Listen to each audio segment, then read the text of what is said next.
Here we're going to do a two-part problem.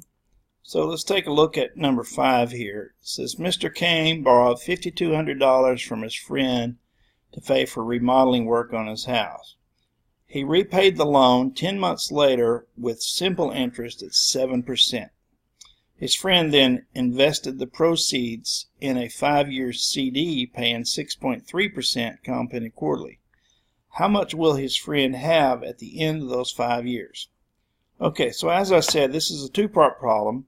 First, we need to determine how much Mr. Kane must pay his friend. So what we're going to do there is we're going to solve this simple interest problem, because remember he borrowed $5,200 and it was simple interest at a rate of 0.7 or 7%, which is 0.07, and the time, remember with simple interest, time has to be converted to years, so it'd be 10/12 of a year.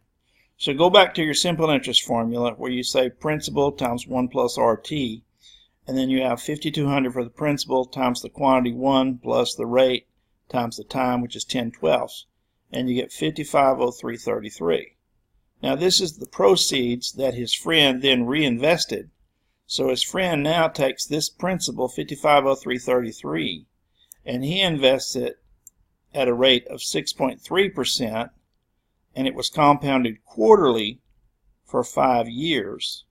So quarterly compounding would mean that the rate per period would be 0.063 divided by 4, and then that would give us a total of 20 compounding periods. 4 times 5, 20 compounding periods.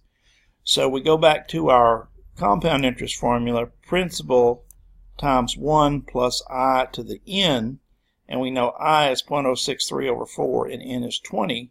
We plug that in and we get 7522.50 for the answer there. Now I've always thought this next question was a very good question to show you the power of compounding. This was in one of the textbooks I used a few years ago. In the New Testament, Jesus commends a widow who contributed 2 mites, which is roughly 1/4 of a cent, to the temple treasury. Now suppose the temple invested those mites at 4% compounded quarterly. How much would the money be worth 2,000 years later? In other words, near present time. So in dollars, 1/4 of a cent is $0.0025. Don't put $0.25 because that's a quarter, but 1/4 of a cent is $0.0025. So your principal is just $0.0025, and you're going to multiply that by 1 plus I, where I is your annual interest rate, 0.04%, divided by 4 because you have a quarterly compounding, and then you have a total of 8,000 periods, because 2,000 years, 4 times a year, that would give you 8,000. And that's 9.3 times 10 to the 31. So basically what that would mean is, you take the decimal here, 9.3, and move it 31 places to the right. Now I'm not sure if I moved it far enough, but regardless of whether I moved it 30 or 31 places, I think that's enough money to I could probably live on that for a year or two. Don't you think? Okay. So anyway, by the way, that's one of the reasons that banks will close accounts that are inactive, is so that they won't, your great-great-great-grandchild couldn't come back, say, a couple hundred years later and claim that the bank owes them $50,000 on a few cents that were left in there. All right, last one. Suppose you invest $250 over a period of 4 years. If money is compounded monthly, what annual rate must you receive in order to have $1,000 within the 4 years? Now, this problem is a lump sum investment of $250, and it has compounding. So we can use the formula for compound interest. Now we're given the amount is $1,000. That's what we want to have. We know the principal is $250. That's what we're going to invest. We know money is compounded monthly, so M is 12, for a period of 4 years, so T is 4, and that makes N equal 48. And so what we want to solve for is R. So if we put everything in this formula, we'll get, let's see, we'll get A is 1,000, so we'll put 1,000 there. P is 250, so put that there. 1 plus R is the unknown, R over M, right? We know M, so put 1 plus R over 12.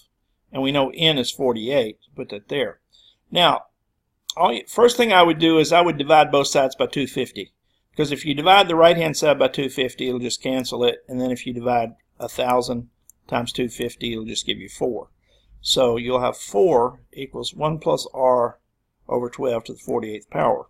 Now, you need to take the 48th root of both sides, because if you take the 48th root of this right-hand side, see it's raised to the 48th power. So if you take the 48th root of that, the root basically cancels the power out, and you just get what's inside the radical, 1 plus R over 12.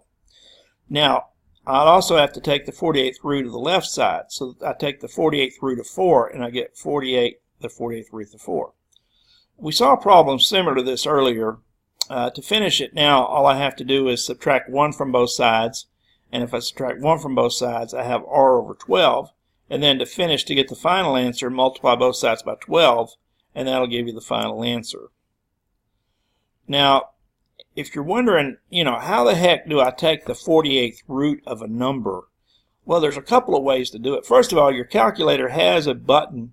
Most calculators will have a button that will take a root, but you might have to Google that or look for it on YouTube. Another trick is if I want to take the 48th root of 4, that's the same as raising 4 to the 1 over 48 power. So the 48th root of 4 is the same as taking 4 and raising it to the 1/48 power. Now if you do that, you probably want to put 1 over 48 in parentheses when you do that. So if you take 4 and raise it to the 1/48th power, again, that's the same as the 48th root of 4. Okay, so this is the last problem I have on compound interest. So that finishes up this section on compound interest, and the next video will go into future value annuities.